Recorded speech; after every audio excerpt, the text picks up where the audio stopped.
കോൺഗ്രസും മാർക്സിസ്റ്റ് പാർട്ടിയും ഒരുമിച്ച് കൈകോർത്ത് പിടിക്കുകയല്ലേ? അഴിമതിയുടെ കാര്യത്തിൽ ഒറ്റക്കെട്ടാണ്. അക്രമത്തിന്റെ കാര്യത്തിൽ മാർക്സിസ്റ്റ് പാർട്ടി നടത്തുന്ന അക്രമത്തിനെതിരെ അപലപിക്കാൻ തയ്യാറല്ല. ഭീകരവാദികളുടെ വോട്ട് പങ്കുവെക്കുന്ന കാര്യത്തിലും രണ്ടു കൂട്ടരും ഒരേ നയം സ്വീകരിക്കുന്നു. ഏത് കാര്യത്തിലാണ് കോൺഗ്രസും മാർക്സിസ്റ്റ് പാർട്ടിയും തമ്മിൽ വ്യത്യാസമുള്ളത്? നമസ്കാരം. ഇ.പി. ജയരാജനെതിരെ താൻ ഉന്നയിച്ച ആരോപണങ്ങളിൽ ഉറച്ചു നിൽക്കുന്നുവെന്ന് ആവർത്തിച്ച് ശോഭ സുരേന്ദ്രൻ. ഇ.പി. ജയരാജൻ ബി.ജെ.പിയിലേക്ക് വരാൻ ആഗ്രഹിച്ച് എത്തിയെന്നും എന്നാൽ പിന്നീട് നിലപാട് മാറിയിട്ടുണ്ട് എങ്കിൽ അത് മരണഭയം കൊണ്ടാണ് എന്നും ശോഭ സുരേന്ദ്രൻ പറഞ്ഞു. പിണറായി വിജയൻ ഇ.പിയെ ഇല്ലായ്മ ചെയ്യാനും മടിക്കില്ല. സ്വന്തം കുടുംബത്തോടൊപ്പം ജീവിക്കണം എന്ന ആഗ്രഹമുള്ളതുകൊണ്ടാണ് പിണറായി വിജയന്റെ ഭീഷണിയിൽ ഇ.പി വഴങ്ങിയത് എന്നും ശോഭ സുരേന്ദ്രൻ പറഞ്ഞു. സമ്മതിച്ചു നോക്കാണ്, അതായത് പ്രകാശ് ജാവദേക്കറെ കണ്ടുവന്നു, മകന്റെ ഫ്ലാറ്റിൽ വെച്ച് തിരുവനന്തപുരത്ത് കണ്ടു എന്നുള്ളതാണ്. അപ്പോൾ ആ കൂടിക്കാഴ്ച ശരിയാണെന്നാണ്? അല്ല, ഞാൻ ഇന്നലെ തന്നെ മാധ്യമ സുഹൃത്തുക്കളോട് ചില കാര്യങ്ങളെല്ലാം പറഞ്ഞിരുന്നു. പ്രകാശ്ജിയുമായി ബന്ധപ്പെട്ട കാര്യത്തെക്കുറിച്ചിട്ട് അദ്ദേഹമാണ് അതിനെക്കുറിച്ച് മാധ്യമ സുഹൃത്തുക്കളുമായിട്ട് പങ്കുവയ്ക്കേണ്ടത്. അത് ശരിയാണോ അല്ലയോ എന്നുള്ളതിനെക്കുറിച്ച് എനിക്ക് വ്യക്തിപരമായിട്ട് അറിവില്ല. തീർച്ചയായിട്ടും മാർക്സിസ്റ്റ് പാർട്ടിയെ സംബന്ധിച്ച് പാർട്ടിയുടെ ആദർശങ്ങളെല്ലാം ബലികഴിക്കപ്പെട്ടു കഴിഞ്ഞു. ഇപ്പോൾ പാവപ്പെട്ടവർക്ക് വേണ്ടി പ്രവർത്തിക്കുന്ന ഒരു പാർട്ടി എന്നുള്ള വിശ്വാസ്യത പ്രവർത്തകർക്ക് നഷ്ടപ്പെടുകയും പാവപ്പെട്ടവർക്ക് വേണ്ടി പ്രവർത്തിക്കുന്ന ഒരു പ്രസ്ഥാനം എന്ന് പറയുന്നത് ഭാരതീയ ജനതാ പാർട്ടിയും അതിന് നേതൃത്വം കൊടുക്കുന്ന ആരാധനായിട്ടുള്ള നരേന്ദ്രമോദിയുമാണ് എന്നുള്ള ഒരു ബോധ്യവും ജനങ്ങൾക്കുണ്ട്. അപ്പോൾ ഏറ്റവും അടിത്തട്ടിലുള്ള മനുഷ്യനെ മുഖ്യധാരയിലേക്ക് കൊണ്ടുവരാൻ വേണ്ടി പരിശ്രമിക്കുന്ന ഈ പ്രസ്ഥാനത്തിനകത്തേക്ക് ഇനിയും ആളുകൾ വരും എന്നുള്ളതാണ്. മാത്രവുമല്ല, അവരെ സംബന്ധിച്ച് ഇനി ഇന്ത്യൻ നാഷണൽ കോൺഗ്രസ് എന്ന് പറയുന്ന പ്രസ്ഥാനത്തിനെതിരായിട്ട് 60 വർഷത്തിലധികം പോരാട്ടം നടത്തിയ ആളുകളാണ് കമ്മ്യൂണിസ്റ്റ് പാർട്ടിക്കാർ അല്ലെങ്കിൽ അതിലെ പ്രവർത്തകന്മാർ. കാരണം എന്താണ്? അഴിമതിക്കെതിരായിട്ടുള്ള പോരാട്ടം, രാജ്യം സുസജ്ജമാകണമെന്നും രാജ്യത്തെ ഉള്ളവനും ഇല്ലാത്തവനും തമ്മിലുള്ള അന്തരം കുറയ്ക്കണമെന്നും ആഗ്രഹിച്ച ഒരു പാർട്ടി. ആ പാർട്ടിയുടെ അഖിലേന്ത്യാ തലത്തിലുള്ള നേതാക്കന്മാർ ഒരിക്കലും സംഭവിക്കാൻ സാധ്യതയില്ലാത്ത പ്രധാനമന്ത്രി പദവിയിലേക്ക് വരണമെങ്കിൽ 4 അയലത്ത് പോലും സീറ്റുകൾ ലഭ്യമല്ലാത്ത രാഹുൽ ഗാന്ധിയെ മുന്നിൽ വെച്ചുകൊണ്ട് കോൺഗ്രസ് എന്ന് പറയുന്ന പ്രസ്ഥാനത്തെ ക്ഷയിപ്പിക്കാൻ വേണ്ടി പരിശ്രമിച്ചിട്ടുള്ള അഖിലേന്ത്യാ തലത്തിൽ ഇന്ത്യ മുന്നണിക്ക് നേതൃത്വം നൽകുന്ന ശ്രീമാൻ കെ.സി. വേണുഗോപാലിനെ പോലെയുള്ള ആളുകൾ നയിക്കുന്ന കോൺഗ്രസ് എന്ന് പറയുന്നത് ഉപ്പുവെച്ച കലം പോലെയായിട്ട് ദേശീയ രാഷ്ട്രീയത്തിൽ മാറിക്കഴിഞ്ഞിരിക്കുകയാണ്. അപ്പോൾ എന്താണ് ഒരു ഓപ്ഷൻ എന്നുള്ളത് നല്ലവരായിട്ടുള്ള കോൺഗ്രസ്സുകാരും മാർക്സിസ്റ്റുകാരും ചിന്തിക്കുന്ന ഒരു കാലാംശത്തിലാണ് ഭാവി കേരളം ചർച്ച ചെയ്യപ്പെടാൻ പോകുന്നത്.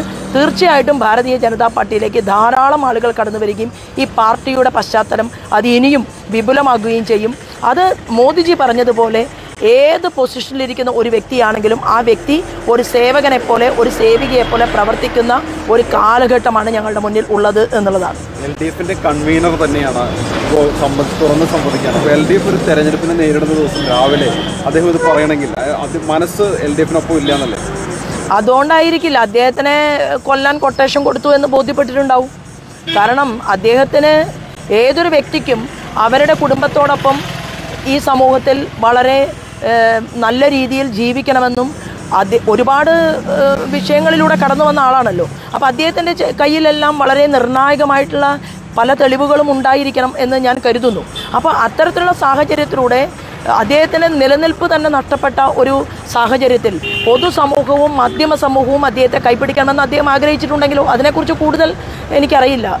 എന്താണ് ഇ.പിയെ പോലുള്ള നേതാക്കൾ ബി.ജെ.പിയിലേക്ക് ക്ഷണിച്ചു എന്നുള്ളത്, അത് LDF കൺവീനറെ തന്നെ ക്ഷണിക്കുന്നു എന്നുള്ളത് വരാൻ താല്പര്യമുണ്ട് എന്നുള്ള നേരത്തെ സൂചന ലഭിച്ചതിൻ്റെ അടിസ്ഥാനത്തിലാണോ? അല്ലല്ല, ക്ഷണിക്കുകയല്ലോ. അതായത് മനസ്സ് മരവിച്ചുകൊണ്ട് നിൽക്കുന്ന പ്രസ്ഥാനത്തിൽ നിന്ന് എന്ത് ഡെസിഷൻ എടുക്കണമെന്നുള്ളത് ആ വ്യക്തിയാണല്ലോ തീരുമാനിക്കുന്നത്. അപ്പോൾ ആ തീരുമാനിക്കപ്പെട്ടതിന് ശേഷം നടക്കുന്ന ചില കാര്യങ്ങളെക്കുറിച്ച് സമൂഹ മധ്യത്തിൽ വരുന്ന സമയത്ത് അതിൽ ഇത്ര എന്താണുള്ളത്? ആസാമിൽ നമ്മൾ കണ്ടതല്ലേ, കോൺഗ്രസിൻ്റെ ഏറ്റവും പ്രഗത്ഭനായിട്ടുള്ള നേതാവ് ഹിമന്ത എന്ന് പറയുന്ന വ്യക്തി, ബഹുമാനപ്പെട്ട ഹിമന്ത ഇപ്പോൾ ഭാരതീയ ജനതാ പാർട്ടിയുടെ ഏറ്റവും വലിയ ടോപ്പ് ലീഡറല്ലേ, ആസാമിൻ്റെ മുഖ്യമന്ത്രിയല്ലേ. അപ്പം ഇന്ന് കേന്ദ്ര തലത്തിൽ കഴിവും പ്രാപ്തിയുമുള്ള അനവധി നേതാക്കന്മാർക്ക് അർഹമായിട്ടുള്ള സ്ഥാനം കൊടുത്ത് അവരെ ഒരുപക്ഷെ കോൺഗ്രസിനകത്ത് പരിഗണിക്കപ്പെട്ടിരുന്നുവെങ്കിൽ ഒരുപക്ഷെ ഇന്ന് പത്മജ ചേച്ചി പോലും ഭാരതീയ ജനതാ പാർട്ടിക്കകത്തേക്ക് വരില്ലായിരുന്നല്ലോ. അപ്പോൾ മുൻ മുഖ്യമന്ത്രിമാരുടെ മക്കൾ മാത്രമല്ല, അഖിലേന്ത്യാ തലത്തിൽ മാധവറാവു സിന്ധ്യയുടെ മകൻ മാത്രമല്ല, ദേശീയ തലത്തിൽ ഏതാണ്ട് ഒരു 10-40% വരുന്ന നേതാക്കന്മാർ അവർ ഭാരതീയ ജനതാ പാർട്ടിയിലേക്ക് കടന്നു വരികയാണ്. ഇതിനർത്ഥം എന്താണ്? ഈ പാർട്ടി മുന്നോട്ട് പോകുന്നത് ശരിയായ ദിശയിലാണ് എന്നുള്ളതാണ്. ചന്ദ്രശേഖരന്റെ ഗതി ഇനിയിപ്പോൾ അല്ല, ഞാൻ അങ്ങനെയൊന്നും പറയുന്നില്ല. പക്ഷെ ഒരു കാര്യം ഞാൻ പറയാൻ ആഗ്രഹിക്കുന്നു. ഇപ്പോൾ ഇപ്പോൾ ആലപ്പുഴ പാർലമെൻറ്റ് മണ്ഡലത്തിൽ പോലും ഇന്നലെ 1:30 മണി വരെ ഞാൻ ആ മണ്ഡലത്തിൽ ബൂത്ത് തലത്തിൽ ബൂത്ത് കെട്ടിക്കൊണ്ടിരിക്കുന്ന ആളുകളുമായിട്ട് അവരുടെ ഇടയിലേക്ക് ചെല്ലുകയും ഞാൻ എൻ്റെ ഫേസ്ബുക്ക് പേജിൽ അത് ലൈവ് ചെയ്തിട്ടുണ്ട്, പ്രവർത്തകരോടൊപ്പം നിൽക്കുകയും ഒക്കെ ചെയ്തുകൊണ്ട് ഇരിക്കുന്ന ഒരു സാഹചര്യമായിരുന്നു. പക്ഷേ വോട്ട് ചെയ്യുക എന്നുള്ള ഏറ്റവും പ്രധാനപ്പെട്ട കാര്യമായതുകൊണ്ട് ഞാൻ അവിടെ നിന്ന് ഏതാണ്ട് ഒരു 2:30 മണിക്ക് അരൂർ നിയോജകമണ്ഡലത്തിൽ നിന്ന് പുറപ്പെട്ടു. 2:30 മണിക്ക് പുറപ്പെട്ട് ഏതാണ്ട് ഒരു 5 മണിയോട് കൂടിയിട്ട് 4:05 മണിയോട് കൂടിയിട്ട് എനിക്ക് എൻ്റെ വീട്ടിലെത്താൻ പറ്റി. വടക്കാഞ്ചേരി നിയോജകമണ്ഡലത്തിലാണ്, ആലത്തൂർ പാർലമെൻറ്റ് മണ്ഡലത്തിലാണ്, 53-ാം ബൂത്തിലാണ് ഞാൻ വോട്ട് ചെയ്തത്. അങ്ങനെ ഞാൻ വന്ന് കിടന്നിട്ടേ ഉള്ളൂ. ഒരു അരമണിക്കൂർ 1 മണിക്കൂർ ഉറങ്ങാമെന്നുള്ള രീതിയിൽ ഒന്ന് കിടന്നു. ആ സമയത്താണ് ആലപ്പുഴ പാർലമെൻറ്റ് മണ്ഡലത്തിലെ ഹരിപ്പാട് നിയോജകമണ്ഡലത്തിലെ കുമാരപുരം പഞ്ചായത്തിൻ്റെ പ്രസിഡന്റ് എന്ന് പറയുന്നത് BJPയുടെ ഒരു സ്ത്രീയാണ്. ആ സ്ത്രീയുടെ വീടിനടുത്ത് 1:30 മണി വരെ അവർ കാത്തു സൂക്ഷിച്ചിരുന്ന എൻ്റെ ബൂത്ത് സംവിധാനങ്ങൾ, അതായത് ബൂത്ത് കെട്ടാനും അവിടെ ആളുകളെ ഇരുത്താനും വോട്ടർമാർ വരുന്ന സമയത്ത് സ്ലിപ്പ് കൊടുക്കാനും ഒക്കെ തയ്യാറാക്കിയിട്ടുള്ള അത് അപ്പാടെ വലിച്ചു കീറി എറിയുകയും രാജിയെ വീടിനകത്ത് കയറിയിട്ട് കൊന്നുകളയുമെന്ന് ഭീഷണിപ്പെടുത്തുകയും ഒക്കെ ചെയ്യുമ്പോൾ ഈ പാർട്ടി എവിടേക്കാണ് പോകുന്നത്? എന്താണ് ഈ പാർട്ടിയുടെ നയമെന്നുള്ളതല്ലേ? അപ്പോൾ സ്വാഭാവികമായിട്ടും കേരളത്തിൻ്റെ പൊതുസമൂഹത്തിൻ്റെ മുന്നിൽ എന്തുകൊണ്ടാണ് തള്ളിപ്പറയാത്തത്? കോൺഗ്രസ് മാർക്സിസ്റ്റ് പാർട്ടി ഇത്തരത്തിലുള്ള ക്രിമിനൽ കുറ്റകൃത്യങ്ങളിലൂടെ മുന്നോട്ട് പോകുമ്പോൾ അവരെ യഥാർത്ഥത്തിൽ സമൂഹമധ്യത്തിൽ തുറന്നു കാണിക്കണമെന്ന് തയ്യാറാകാത്ത കോൺഗ്രസിൻ്റെ ചിന്ത എന്നാണ്. അപ്പോൾ കോൺഗ്രസും മാർക്സിസ്റ്റ് പാർട്ടിയും ഒരുമിച്ച് കൈകോർത്ത് പിടിക്കുകയല്ലേ? അഴിമതിയുടെ കാര്യത്തിൽ ഒറ്റക്കെട്ടാണ്, അക്രമത്തിൻ്റെ കാര്യത്തിൽ മാർക്സിസ്റ്റ് പാർട്ടി നടത്തുന്ന അക്രമത്തിനെതിരെ അപലപിക്കാൻ തയ്യാറല്ല, ഭീകരവാദികളുടെ വോട്ട് പങ്കുവെക്കുന്ന കാര്യത്തിലും രണ്ടു കൂട്ടരും ഒരേ നയം സ്വീകരിക്കുന്നു. ഏത് കാര്യത്തിലാണ് കോൺഗ്രസും മാർക്സിസ്റ്റ് പാർട്ടിയും തമ്മിൽ വ്യത്യാസമുള്ളത്? ഈ അസംതൃപ്തരായ ഇനിയും കൂടുതൽ നേതാക്കൾ BJPയിലേക്ക് വരാൻ തയ്യാറെടുത്ത് നിൽക്കുന്നു. അത്തരത്തിൽ ഏതെങ്കിലും ചർച്ചകളൊക്കെ നടന്നിട്ടുണ്ട്? ഭാവി കേരളത്തിൽ കാണാൻ പോകുന്നത് ത്രിപുരയിലെ പോലെ കേവലം 2%, 2.5% വോട്ടുണ്ടായിരുന്ന ത്രിപുര ഭാരതീയ ജനതാ പാർട്ടിയുടെ നേതൃത്വത്തിൽ അവിടെ മുഖ്യമന്ത്രിയെ സൃഷ്ടിച്ചതുപോലെ വരാൻ പോകുന്ന കേരളത്തിൻ്റെ മണ്ണ് ഭാരതീയ ജനതാ പാർട്ടിയുടെ മുഖ്യമന്ത്രിക്ക്, NDAയുടെ മുഖ്യമന്ത്രിക്ക് പാകമായി തുടങ്ങും എന്നുള്ളതാണ്. അത് ഈ പാർലമെന്റ് തെരഞ്ഞെടുപ്പിന് ശേഷം നമുക്ക് കാണാൻ സാധിക്കും. അത് കുഴപ്പമില്ല, എന്നെ അറിവില്ലെങ്കിലും എന്നെ കണ്ടിട്ടില്ലെങ്കിലും ജാവേദ്കറെ കണ്ടു എന്നെങ്കിലും ഇപ്പൊ തൽക്കാലം സംഭവിച്ചിട്ടുണ്ടല്ലോ. അപ്പൊ മുഖ്യമന്ത്രി പറയുന്നത് കൂട്ടുകെട്ട് ശരിയായില്ല ജയരാജന്റെ എന്നാണ് പറയുന്നത്. അപ്പൊ ജാവേദ്കറെ കണ്ടതുകൊണ്ടാണ്? അല്ല, അത് ഇപ്പം മുഖ്യമന്ത്രിക്ക് വലിയ നല്ല കൂട്ടുകെട്ടല്ലേ. കരിമണൽ കർത്തയുമായിട്ട് കൂട്ട്, അതുപോലെ തന്നെ സൗത്ത് ആഫ്രിക്കയിലെ ബിസിനസ്സുകാരുമായിട്ട് കൂട്ട്, ദുബായിലെ ഏറ്റവും വലിയ ബിസിനസ്സുകാരനുമായിട്ട് കൂട്ട്, കൊല്ലത്തെ ഏറ്റവും വലിയ ബിസിനസ്സുകാരൻ്റെ കമ്പനിക്കകത്ത് കൂട്ട്. അപ്പോൾ കേരളത്തിൻ്റെ മുഖ്യമന്ത്രി പിണറായി വിജയനെ പോലെ ഇത്ര നെറികെട്ട കൂട്ടുകെട്ടുമായിട്ട് മുന്നോട്ട് പോയിട്ടുള്ള ഒരാൾ പോലും കേരള രാഷ്ട്രീയത്തിലുണ്ട് എന്ന് ഞാൻ കരുതുന്നില്ല. എല്ലാ രീതിയിലും അദ്ദേഹം ഈ കമ്മ്യൂണിസ്റ്റ് പ്രസ്ഥാനത്തെ അപജയത്തിന്റെ വക്കിൽ എത്തിച്ചു കഴിഞ്ഞു എന്നുള്ളതാണ്.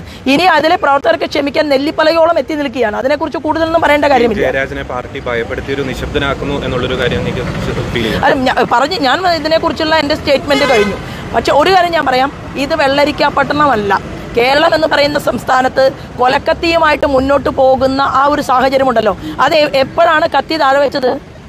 കേരളത്തിന്റെ മുഖ്യമന്ത്രി പിണറായി വിജയനും കൂട്ടരും കത്തി താഴെ വയ്ക്കാൻ തയ്യാറായത് നല്ല ചങ്കുറപ്പുള്ള അമിത്ഷാജി ഹോം മിനിസ്റ്ററായിട്ട് ഈ രാജ്യത്തിൻ്റെ ഭരണകൂടത്തിൻ്റെ തലപ്പത്തുള്ളത് കൊണ്ടാണ് എന്നുള്ള ഒരു ബോധ്യം അവർക്കും ഉണ്ടായിട്ടുണ്ട് എന്നുള്ളതാണ്. ഞങ്ങൾക്ക് ഒരുപാട് ആളുകളെ ബലിദാനികളാക്കേണ്ടി വന്ന മണ്ണാണ് കണ്ണൂർ. കേരളത്തിൽ ആകമാനം അത് സംഭവിച്ചിട്ടുണ്ട്. ഭീകരവാദികളുടെ പിറകിൽ നിന്നുകൊണ്ട് സഹായം ചെയ്തു കൊടുത്തുകൊണ്ട് ഞങ്ങളുടെ ആലപ്പുഴയിലെ തന്നെ നന്ദുവിനെ കൊലപ്പെടുത്തി, രഞ്ജിത്ത് ശ്രീനിവാസനെ കൊലപ്പെടുത്തി. ആ ഭീകരവാദികളുടെ വോട്ടും വാങ്ങിയിട്ട് ആരിഫിന്റെ തെരഞ്ഞെടുപ്പ് പ്രചരണത്തിന്റെ കൂടെ ഉണ്ടായിരുന്ന PDPക്കാരുടെ കൊടിയാണ്. അടുത്ത നിയമസഭാ തെരഞ്ഞെടുപ്പിൽ EP ജയരാജൻ BJP സ്ഥാനാർത്ഥി സാധ്യത? നോക്കൂ, ഞാൻ പറഞ്ഞത് ഭാരതീയ ജനതാ പാർട്ടി നേതൃത്വം നൽകുന്ന NDA ഞങ്ങൾക്ക് മന്ത്രിമാരും മുഖ്യമന്ത്രിയും ഒക്കെ ഉണ്ടാകും. അപ്പൊ അത്രയേ ഇപ്പൊ ഞാൻ അതിനെക്കുറിച്ച് പരാമർശിക്കുന്നു. പിണറായിയോളം അത്ര നെറികെട്ടവനല്ലാത്തതുകൊണ്ടാണോ EP ജയരാജനുമായിട്ട് സംസാരിക്കുന്നതും അത്തരം കാര്യങ്ങളിലേക്ക് മുന്നോട്ട് പോയതും? നോക്കൂ, ഇതൊക്കെ കേരള പൊതുസമൂഹത്തിന്റെ മുന്നിൽ ഇതിന് ചോദ്യവും ഉത്തരവും കണ്ടെത്തേണ്ടത് മാധ്യമ സുഹൃത്തുക്കൾ തന്നെയാണ്. കൂടുതൽ അതിനെക്കുറിച്ചൊന്നും എനിക്ക് പറയാനില്ല. ഞാൻ ആലപ്പുഴയിലേക്ക് ഞാൻ തിരക്കിലാണ്, അവിടെ പോകാൻ നിൽക്കുകയാണ്.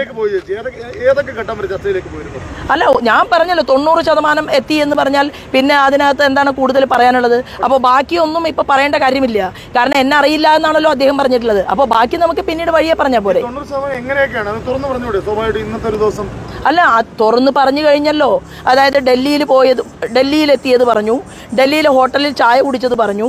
അതിനുശേഷം എന്താണ് സംഭവിച്ചത്? ഇവിടെ നിന്ന് ഭീഷണി കോളുകൾ വരികയും തിരിച്ചു വരേണ്ട സാഹചര്യം ഉണ്ടാവുകയും ചെയ്തതിനെ കുറിച്ച് പറഞ്ഞു. പക്ഷെ അദ്ദേഹവും കൈപ്പിടിച്ച ആള് വളരെ മോശക്കാരനായതുകൊണ്ട് അദ്ദേഹത്തിനെയും വിൽക്കാൻ പറ്റുമോ എന്ന് അദ്ദേഹം നോക്കിയതുകൊണ്ടും ഒരുപക്ഷെ അതെല്ലാം അതിൽ ഘടകമായിട്ടുണ്ടാകാം. എനിക്കതിനെക്കുറിച്ച് കൂടുതൽ അറിയില്ല. അല്ല, അയാളുടെ പേരെ പരാമർശിക്കാൻ ഞാൻ ആഗ്രഹിക്കുന്നില്ല. കാരണം വിലയില്ലാത്തവനെ വളർത്താനായിട്ട് എൻ്റെ 10-30 വർഷത്തെ പൊതുപ്രവർത്തനത്തിലെ ഒരംശം പോലും ചെലവഴിക്കരുത് എന്നാണ് പൊതുസമൂഹം എന്നോട് പറഞ്ഞിട്ടുള്ളത്. നമ്മൾ മുട്ടുമ്പോൾ പിണറായി വിജയനെ പോലെയുള്ള ആളുകളുമായിട്ട് സംവാദം നടത്തണം. അയാളെ ഇനി മൈൻഡ് ചെയ്യേണ്ട കാര്യമില്ല. അത്രമാത്രം ഭയപ്പെട്ടത് ആരായിരിക്കും? അത് നിങ്ങൾ അതിനെക്കുറിച്ച് അന്വേഷിച്ച് കണ്ടെത്തിയാൽ മതി. അല്ലെ, അത് നോക്കൂ, ഒരു ഓഫറിന്റെയും അടിസ്ഥാനത്തിലല്ല ഭാരതീയ ജനതാ പാർട്ടി നേതൃത്വം നൽകുന്ന NDAയിലേക്ക് രാജ്യം മുഴുവനുമുള്ള പ്രഗത്ഭമതികളായിട്ടുള്ള നേതാക്കന്മാർ കടന്നു വരുന്നത്. അവർ ഈ പ്രസ്ഥാനത്തിലേക്ക് വരുന്നത് അവർ നിൽക്കുന്ന സ്വന്തം പ്രസ്ഥാനത്തിൽ അതിനേക്കാൾ ശരിയാണ് ഭാരതീയ ജനതാ പാർട്ടി എന്ന് തോന്നുന്നത് കൊണ്ടാണ് പല ആളുകളും കടന്നു വരുന്നത്. അപ്പോൾ അതും അത്രമാത്രമേ ഇതിൽ, അതായത് വിജയിക്കാതെ പോയ 90% എത്തിയ ഒരു കാര്യത്തെക്കുറിച്ച് 100% എത്തിയതിനു ശേഷം പറയേണ്ട ഉത്തരം ഞാനിപ്പോൾ പറയണം എന്ന് ഞാൻ ആഗ്രഹിക്കുന്നില്ല. അല്ല, കേരളത്തിൽ ഒരു 7ഓളം വരുന്ന പ്രഗത്ഭന്മാരായിട്ടുള്ള നേതാക്കന്മാരെ നേരിട്ട് ഞാൻ കണ്ടിട്ടുണ്ട്. ഞാൻ അവരുമായിട്ട് സംസാരിച്ചിട്ടുണ്ട്. അല്ലല്ല, അത് കോൺഗ്രസിനകത്തുള്ള നേതാക്കന്മാരുമുണ്ട്, മാർക്സിസ്റ്റ് പാർട്ടിക്കകത്തുമുള്ള നേതാക്കന്മാരുമുണ്ട്. അത് വെളിപ്പെടുത്തേണ്ട സമയമാകുന്ന സമയത്ത് മാധ്യമ സുഹൃത്തുക്കളോട് പറയാം. തീർച്ചയായിട്ടും അഖിലേന്ത്യാ തലത്തിൽ 8 സംസ്ഥാനങ്ങളുടെ ചുമതലക്കാരിയായിരുന്നു. അതോടൊപ്പം മെമ്പർഷിപ്പ് ഡ്രൈവിന്റെ ഓൾ ഇന്ത്യ കോ കൺവീനർ ആയിരുന്നു. അപ്പോൾ സ്വാഭാവികമായിട്ടും പാർട്ടിയുടെ മെഷീനറി ആവശ്യപ്പെട്ടത് പ്രകാരം തന്നെയാണ് ഇത്തരത്തിലുള്ള പ്രവർത്തനങ്ങളിലൂടെ ഞാൻ മുന്നോട്ട് പോകുന്നത്. ഇനിയും അത് ആവർത്തിക്കും. ഈ 7ഓളം നേതാക്കളുമായിട്ട് ചർച്ച നടത്തിയെന്ന് പറയുന്നു. അത് എത്രത്തോളം വിജയിച്ചിട്ടുണ്ട്? അത് ഏത് ഘട്ടം വരെ എത്തിയിട്ടുണ്ട്? അല്ല, അത് ഞാൻ പറഞ്ഞല്ലോ, കേരളത്തിന്റെ മുഖ്യമന്ത്രി പദവിയിലേക്ക് ഭാരതീയ ജനതാ പാർട്ടി നേതൃത്വം നൽകുന്ന NDA കടന്നു വരും എന്ന് പറയുന്നത് ആ ചർച്ചയുടെയൊക്കെ വെളിച്ചത്തിലാകാൻ സാധ്യതയില്ലേ? ഇപ്പോൾ ഈ ആലപ്പുഴയിലെ ഞാൻ തുടക്കമില്ലാത്തതുകൊണ്ട് ചോദിക്കുന്നത് എങ്ങനെയുണ്ട്? അല്ല, ആലപ്പുഴയിൽ ശോഭാ സുരേന്ദ്രൻ വിജയിക്കുമെന്നും വലിയ ഭൂരിപക്ഷത്തിൽ വിജയിക്കുമെന്നുള്ള ഉറപ്പും മാർക്സിസ്റ്റ് പാർട്ടിയുടെ തന്നെ വിശകലനം, അവർക്കൊരു പാർട്ടിക്കൊരു സംവിധാനമുണ്ട്, അവരൊരു വിശകലന യോഗം നടത്തും. അത് ഏതാണ്ട് തെരഞ്ഞെടുപ്പിൽ വോട്ട് ഇടുന്നതിന് 2-3 ദിവസം മുൻപ് അവർ നടത്തും. വോട്ട് ഇട്ട ദിവസം ഉച്ചയ്ക്ക് ശേഷം നടത്തും. അപ്പോൾ അങ്ങനെ വിശകലന യോഗത്തിൽ 3ാം സ്ഥാനത്തേക്ക് ആരിഫ് പിന്തള്ളപ്പെട്ട് കഴിഞ്ഞു എന്ന് ബോധ്യപ്പെട്ട ഒരു സാഹചര്യത്തിലാണ് അവർ ഒരാളെ ഇറക്കിക്കൊണ്ട് ശോഭാ സുരേന്ദ്രനെ എങ്ങനെയെങ്കിലും മാനസികമായിട്ട് തളർത്താൻ സാധിക്കുമോ എന്നുള്ളതിനെക്കുറിച്ച് അവർ റിസർച്ച് നടത്തിയത്. ആലപ്പുഴ പാർലമെന്റ് മണ്ഡലത്തിൽ കേരളത്തിന്റെ ചരിത്രത്തിൽ ആദ്യമായി 48,000 കോടി രൂപയുടെ വികസന പാക്കേജാണ് ഞാൻ പ്രഖ്യാപിച്ചിട്ടുള്ളത്. 5,000 കോടിയുടെ ദേശീയ ജലപാത, അത് സാഗർമാല പദ്ധതിയുമായിട്ട് കണക്ട് ചെയ്യപ്പെടും. 2,000 കോടിയുടെ ഡിജിറ്റൽ പാർക്ക്. ആലപ്പുഴ പാർലമെന്റ് മണ്ഡലത്തിൽ ഞാൻ അവതരിപ്പിച്ചിട്ടുള്ള വികസന രേഖയിൽ പ്രത്യേകമായിട്ട് സ്ത്രീകൾക്ക് വേണ്ടിയിട്ടൊരു പാക്കേജ്. ഇത് ദേശീയ തലത്തിൽ ഭാഗ്യവശാൽ ഇന്ത്യയുടെ പ്രൈം മിനിസ്റ്ററുമായും അതുപോലെ തന്നെ അമിത്ഷാജിയുമായിട്ട് പോലും സംസാരിക്കാൻ സാധിച്ച ഒരു സാധാരണക്കാരി എന്നുള്ള രീതിയിൽ ഞാൻ വളരെ എന്താ പറയുക, ഇത്രയും കാലത്തെ പ്രവർത്തനത്തിൽ എനിക്ക് മോദിജിയുടെ ഒരു കത്ത് വന്ന സമയത്ത് അദ്ദേഹം അതിൽ എഴുതിയിരിക്കുകയാണ്, ഭയപ്പാടില്ലാതെ പൊതുപ്രവർത്തനത്തിന് നേതൃത്വം കൊടുക്കുന്ന ശോഭയെ എനിക്ക് എൻ്റെ ടീമിൽ, അതായത് അസറ്റായിട്ട് ഞാൻ കരുതുന്നു എന്നുള്ള ആ 3 വരി മാത്രം മതി എൻ്റെ പൊതുപ്രവർത്തന ജീവിതത്തിൽ ഏറ്റവും വലിയ സർട്ടിഫിക്കറ്റായിട്ട് ഞാൻ അതിനെ ഏറ്റുവാങ്ങുന്നു. ആ ഒരു പാക്കേജ് ആലപ്പുഴ പാർലമെന്റ് മണ്ഡലത്തിലെ വികസനത്തിന് വേണ്ടി ജനങ്ങൾ, പൗരന്മാർ ഏറ്റെടുക്കുമെന്ന് എനിക്ക് ശുഭാപ്തി വിശ്വാസമുണ്ട്. അല്ല, നിങ്ങൾ ഒരു 10 ചോദ്യവും 10 ഉത്തരവും പറയിക്കണമെന്ന് ആഗ്രഹിച്ചുകൊണ്ട് ആ ചാപ്റ്ററിനെ കുറിച്ച് കൂടുതൽ പറയേണ്ട കാര്യം. അതായത് ഇപ്പൊ 3 വാചകം മോദിയെ കണ്ടു എന്ന് പറഞ്ഞല്ലോ, അത് കണ്ടിട്ട് നമ്മുടെ പാർട്ടിക്കകത്ത് ആർക്കെങ്കിലും അസ്വസ്ഥത ചേച്ചിയുണ്ടായിട്ടോ? അവരാണ് അവരും കൂടി ഉൾപ്പെട്ടതാണ് ഈ വിവാദത്തിന്റെ പുറകിൽ? അല്ല, ഈ പാർട്ടിക്കകത്തുള്ള ഞങ്ങളുടെ ഭാരവാഹികൾ, ഞാൻ നേരത്തെ പറഞ്ഞു, ഇത് ഇരുമ്പുമറയുള്ള പ്രസ്ഥാനമൊന്നുമല്ല. ഞങ്ങൾ തമ്മിൽ ചർച്ചകളുണ്ടാകും, അഭിപ്രായങ്ങളുണ്ടാകും, അഭിപ്രായ വ്യത്യാസങ്ങളുണ്ടാകും, എല്ലാം ശരിയാണ്. പക്ഷേ ഞങ്ങളുടെ പ്രസ്ഥാനത്തിനകത്തുള്ള മുഴുവൻ നേതാക്കന്മാരും പുറത്തുനിന്ന് ഭീകരവാദി ആക്രമണം നടത്താൻ ശ്രമിക്കുമ്പോൾ, പുറത്തുനിന്ന് ഇത്തരത്തിലുള്ള ഛിദ്രശക്തികൾ ഞങ്ങളുടെ പ്രസ്ഥാനത്തെ തകർക്കാൻ ശ്രമിക്കുമ്പോൾ ആ സമയത്ത് ഞങ്ങളുടെ ശരീരത്തിലൂടെ ഒഴുകുന്ന ചോര അത് ഒന്ന് തന്നെയാണ് എന്ന് ഞാൻ നേരത്തെ പ്രഖ്യാപിച്ചിട്ടുണ്ട്. ഇതൊരു കുടുംബമാണ്. കുടുംബം നിലനിൽക്കുന്ന രീതിയിൽ ഞങ്ങളൊക്കെ ചെറുപ്പക്കാർ അല്ലെങ്കിൽ ഈ സമയത്ത് ആളുകൾ തമ്മിൽ ഞങ്ങൾ എന്തെങ്കിലുമൊക്കെ സംസാരിക്കുന്നുണ്ടെങ്കിൽ അതിലൊക്കെ ഞങ്ങളെ നല്ല രീതിയിൽ കൈപിടിക്കാനും കൂട്ടിച്ചേർക്കാനും ഒക്കെ സാധിക്കുന്ന പ്രഗത്ഭമതികളായിട്ടുള്ള നേതാക്കന്മാർ നേതൃത്വം കൊടുക്കുന്ന ഒരു പാർട്ടിയാണിത്. അതുകൊണ്ട് ഒരു പ്രശ്നവുമില്ല. ഞാൻ മനസ്സിലാക്കുന്നത് ശോഭാ സുരേന്ദ്രൻ ആലപ്പുഴ പാർലമെന്റ് മണ്ഡലത്തിൽ നിന്ന് ജയിച്ചു പോയാൽ ഒരു വലിയ പൊസിഷനിലേക്ക് ഞാൻ വന്നാൽ കരിമണൽ കർത്തയ്ക്കും KC വേണുഗോപാലിനും ഒപ്പം സലാമിനും ആരിഫിനും വരെ ഒരു പക്ഷേ ഈ കരിമണൽ കർത്തയുടെ അഴിമതി കേസിൽ എണ്ണേണ്ടി വരും എന്നുള്ളത് കൊണ്ടാണ് എങ്ങനെയെങ്കിലും അവിടെ തകർക്കാൻ പറ്റുമോ എന്ന് പരിശ്രമിക്കുന്നത്. ആ പരിശ്രമത്തിനെ അതിജീവിച്ചുകൊണ്ട് മുന്നോട്ട് പോകും. ഇതിലും വലിയ പൊന്നാപുരം കോട്ടയെ പിളർത്തി 10% വോട്ട് മാർക്സിസ്റ്റ് പാർട്ടിയുടെ പെട്ടിയിലേക്ക് കൊണ്ടുവരാൻ ഈശ്വരാധീനം കൊണ്ട് സാധിച്ചിട്ടുണ്ടെങ്കിൽ കോൺഗ്രസിൻ്റെയും വലിയൊരു ശതമാനം 0.5% വോട്ടാണ് ആറ്റിങ്ങൽ പാർലമെൻറ്റ് മണ്ഡലത്തിൽ പ്രചണ്ഡമായ പ്രചരണം കൊടുത്തിട്ടും കോൺഗ്രസിന് കൂടിയിട്ടുള്ളതെങ്കിൽ ഈ ആലപ്പുഴ പാർലമെൻറ്റ് മണ്ഡലത്തിലെ ചോദ്യം അവരെപ്പോഴും പ്രബുദ്ധരായ ജനങ്ങളാണ്. അവർ ആരാണോ കേന്ദ്രം ഭരിക്കുന്നത്, കേന്ദ്രം ഭരിക്കുന്നവരോടൊപ്പം ഒരാൾ പോകട്ടെ എന്ന് തീരുമാനിക്കുന്ന പ്രബുദ്ധമതികളായിട്ടുള്ള ആലപ്പുഴ പാർലമെൻറ്റിലെ ജനങ്ങൾ അവർക്കൊരു മുഴുവൻ സമയ ജോലിക്കാരിയാണ് വേണ്ടത്. വൈറ്റ് കോളർ സിസ്റ്റം അല്ല അവർ ആഗ്രഹിക്കുന്നത്. ആ മുഴുവൻ സമയ ജോലിക്കാരിയായിട്ട് അവരുടെ ശോഭ പണിയെടുക്കും എന്ന് അവർക്ക് ഉറപ്പുണ്ട്. ആ ജോലി ഞാൻ കൃത്യമായിട്ട് നിർവഹിക്കും. ജയരാജനെ കൊണ്ടുവന്ന ആളും പദവി ആവശ്യപ്പെട്ടിരുന്നു പാർട്ടിയിൽ 90% ആ ചർച്ചയിൽ.